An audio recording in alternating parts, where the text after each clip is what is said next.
आज की वीडियो में मैं आपके समक्ष लेकर आई हूँ अगाथा क्रिस्टी सीरीज़ की अगली कहानी द लास्ट सियोंस।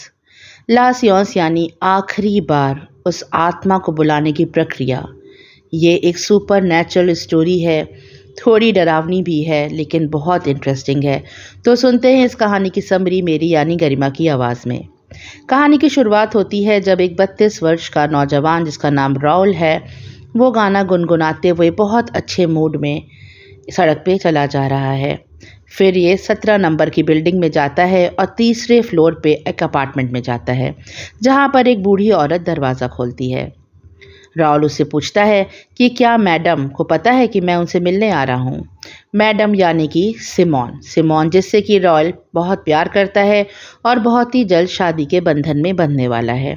लेकिन वो जो केयर टेकर है घर की, वो जो बूढ़ी औरत है, वह बताती है राहुल को कि मैम आज बहुत ही कमज़ोर लग रही हैं और दिन पर दिन जैसे उनका बदन जो है बिल्कुल सफ़ेद होता जा रहा है, उनके अंदर की सारी शक्ति ख़त्म होती जा रही है।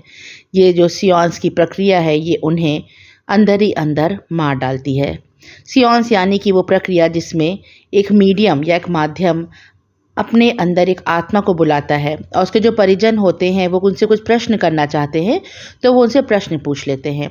अभी जो सिमोन है ये बहुत ही प्योर हार्ट की लेडी है, बहुत ही सीधी है, बहुत जल्दी ही पिघल जाती है, इमोशनल बहुत ज़्यादा है।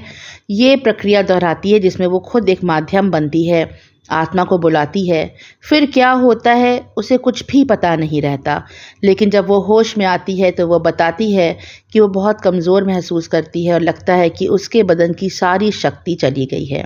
सिमोन इस आत्मा की प्रक्रिया का जो काम है इसे बंद करना चाहती है, लेकिन कहीं ना कहीं जो उसका प्रेमी रॉयल है उसे लालच है पैसे की, क्योंकि कई बार वो ऐसा बोलता है कि तुम्हें तो बहुत पैसे मिले हैं, ये प्रक्रिया एक आखिरी बार कर लो। खैर कहानी आगे बढ़ती है और जो दुबली पतली सी सिमोन है वो अंदर अभी रेस्ट कर रही है। उसकी काम वाली बताती है, जिसकी मेड है, कि ये जो प्रक्रिया है जिसमें आप आत्माओं को बुलाते हैं ये नेचुरल नहीं है।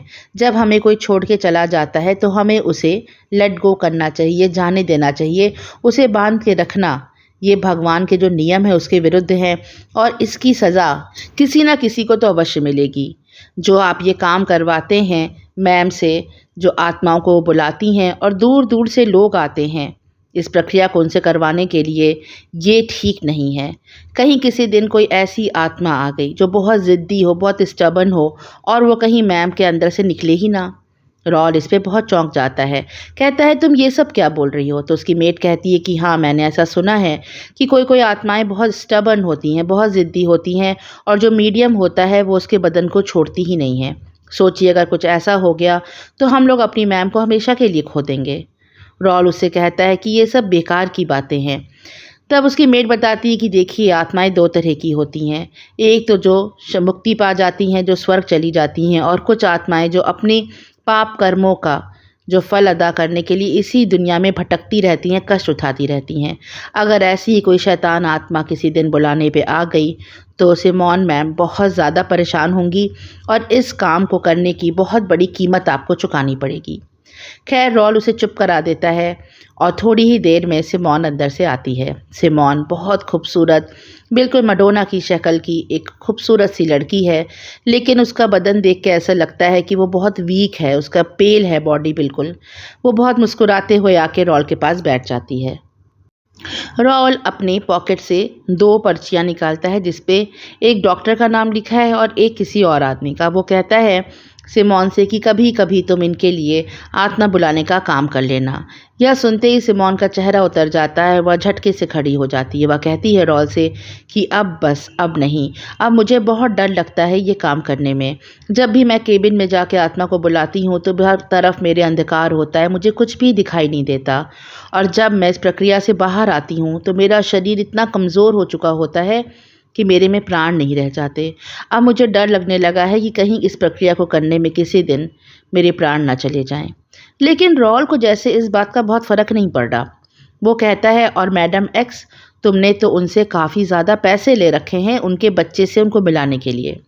मैडम एक्स जो बहुत ही लंबी चौड़ी हेवी बिल्ड की औरत है, उनसे सिमोन बहुत डरती है। वह कहती है ना जाने क्यों मैडम एक्स से मुझे बहुत डर लगता है उनका शरीर इतना विशाल है जैसे किसी आदमी का शरीर। उनके हाथ देख के ही मुझे बहुत डर लगता है और अब मैं उनकी बेटी की आत्मा को नहीं पुकारूंगी।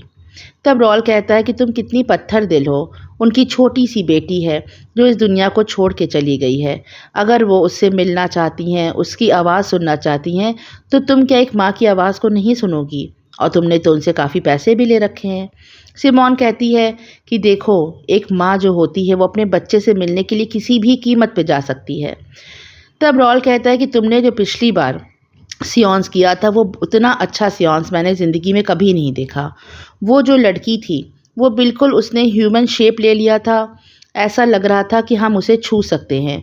और मैडम एक्स ने जैसे ही उसका हाथ टच किया तुम दर्द से तड़प गई थी। तब मैंने जल्दी से मैडम एक्स को पीछे खींच लिया। सिमोन कहती कि उसे कुछ भी नहीं पता। जब वो एक बार चली जाती है इस प्रक्रिया में तब उसे कुछ भी महसूस नहीं होता। जब वो होश में आती है तभी उसे मालूम पड़ता है कि क्या हो रहा है। राहुल कहता है कि जब तुम इस प्रक्रिया को करती हो तो तुम अचानक से कराहने लगती हो और फिर तुम्हारे मुंह के अंदर से एक धुआं सा निकलता है जो उस आदमी का आकार ले लेता है जिसकी आत्मा को बुलाया जाता है।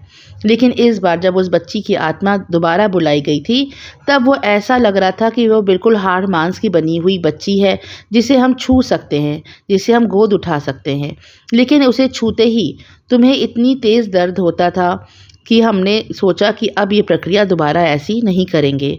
लेकिन मैडम एक्स के बहुत विनती करने पर एक आखिरी बार तुम ये प्रक्रिया को दोहरा दो, फिर मैं ज़िंदगी में तुमसे कभी भी ये काम करने को नहीं कहूँगा। सिमोन ना चाहते हुए भी आखिरी बार सियोंस की प्रक्रिया को करने के लिए तैयार हो जाती है।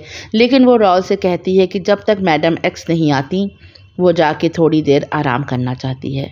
रॉल कहता है बिल्कुल, तुम जाके आराम कर लो। लेकिन सिमोन को गए हुए अभी 5 मिनट ही हुए थे कि दरवाजे पे ज़ोर ज़ोर से दरवाजे को थपथपाने की आवाज़ आती है। रॉल समझ जाता है कि मैडम एक्स आ चुकी हैं।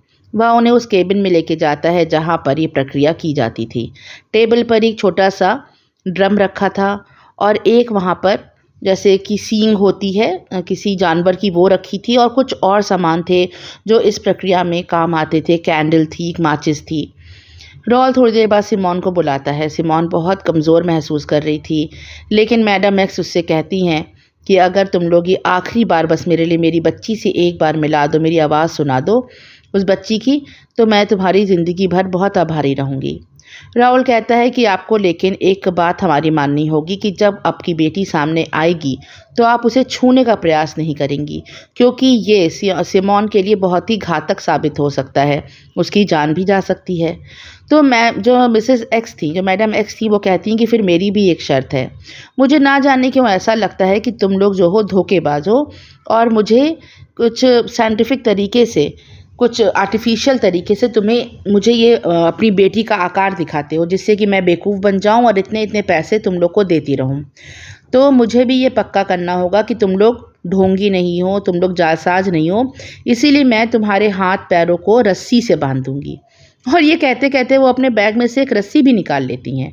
राहुल को बिल्कुल भी विश्वास नहीं होता कि मैडम एक्स ऐसा करने वाली हैं और देखते ही देखते राहुल के हाथ पैर वो रस्सी से बांध देती हैं। सिमोन कहती है राहुल से कि प्लीज़ तुम ऐसा मत करो, मुझे बहुत डर है कि ये लेडी कुछ भी कर सकती है। जब मैं इस प्रक्रिया में रहूँगी मैं बेहोश रहती हूँ। लेकिन मिसेस एक्स कहती हैं कि मैं तुम्हें विश्वास दिलाती हूँ, मैं अपनी बच्ची को छूने का प्रयास नहीं करूँगी, सिर्फ दूर से उसकी एक बार आवाज़ सुनूंगी और फिर तुम्हारे पास कभी भी नहीं आऊँगी। खैर, चली जाती है सिमोन उस केबिन के अंदर जिसका जो पर्दा है थोड़ा सा खुला है। हल्का सा हम लोग झलक देख सकते हैं सिमोन की, और सिमोन उस प्रक्रिया को करना शुरू कर देती है। थोड़ी ही देर में वो बेहोश हो जाती है, उसका सर बिल्कुल नीचे लटक जाता है और वो आहें भरने लगती है।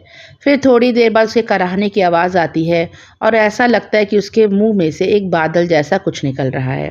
थोड़ी ही देर में वो बादल एक लड़की की शक्ल ले लेता है और धीरे धीरे करके ऐसा लगता है कि उस लड़की के अंदर जान आ गई। उसका शरीर बिल्कुल एक जिंदा, एक जीवित लड़की जैसा हो जाता है। उसके अंदर हाड़ है, मांस है, खून का दौरान है और वो जो सिमोन है वो बिल्कुल बेहोश पड़ी है। अब ये बच्ची जैसे ही आती है अपने जीवंत रूप में, ये अपनी माँ को आवाज़ देती है। माँ जो मैडम एक्स है वो तड़प जाती हैं अपनी बच्ची की आवाज़ सुन के। जैसे ही वो उनको मम्मा पुकारती है, वो दौड़ के उसे उठाने जाती हैं। राहुल पीछे से चिल्लाता है, कहता है कि मैंने आपसे वादा लिया था कि आप अपनी बच्ची को नहीं छुएंगी, इससे सिमोन की जान को खतरा हो सकता है। लेकिन मैडम एक्स ज़ोरों से हंसती हैं और कहती हैं कि तुम्हें क्या लगता है, तुम्हारी सिमोन की चिंता मुझे है, मुझे उसकी चिंता क्यों होगी। राहुल उन्हें रोकने का बहुत प्रयास करता है, लेकिन उन्होंने राहुल के हाथ बहुत तेज़ी से बांधे थे, बहुत कस के बांधे थे। मैडम एक्स जाती हैं, अपनी बच्ची को गोद में उठाती हैं। जैसे ही वो बच्ची को गोद में उठाती हैं, सिमोन के मुंह से चीख निकल जाती है और वह तेज़ी से अपनी बच्ची को लेकर दरवाज़ा खोल के सीढ़ियों से उतर जाती हैं। वो जाते जाते कहती हैं कि मुझे माफ़ करना, लेकिन मैं अपने बच्चे के प्यार के आगे मजबूर हूँ। वो चली जाती हैं। राहुल जल्दी जल्दी उस मेड को आवाज़ देता है। मेड आती है। राहुल अब तक अपने हाथ खोल चुका था। जैसे ही उन लोग उस केबिन के अंदर जाते हैं तो बहुत ही डरावना सीन होता है, जो बहुत एक्सप्लेन तो नहीं किया गया है बुक में, लेकिन शायद पूरे में खून ही खून फैला हुआ था। और जो सिमोन थी, ये मर चुकी थी। इसका शरीर इतना छोटा सा, बिल्कुल एक बच्चे जैसा हो चुका था, जैसे उसका आधा शरीर कहीं गायब हो गया हो। जो मेड थी, जब वह देखती है तो उसकी चीख निकल जाती है। वह कहती है कि मेरी मैडम को ये क्या हो गया, उनका आधा शरीर जैसे कहीं लुप्त हो गया। राहुल सिमोन के मृत शरीर को देखता रह जाता है और कहानी यहीं पे ख़त्म हो जाती है। बहुत ही मार्मिक कहानी थी एक तरह की। ये हॉरर स्टोरी तो थी, लेकिन इसे पढ़ के बहुत ही इमोशनल हो जाता है आदमी। आपको ये कहानी कैसी लगी कमेंट सेक्शन में ज़रूर बताएं। अच्छी लगी हो तो इसे लाइक ज़रूर करें और जुड़े रहें मेरे चैनल से। Thanks for listening. Bye for now.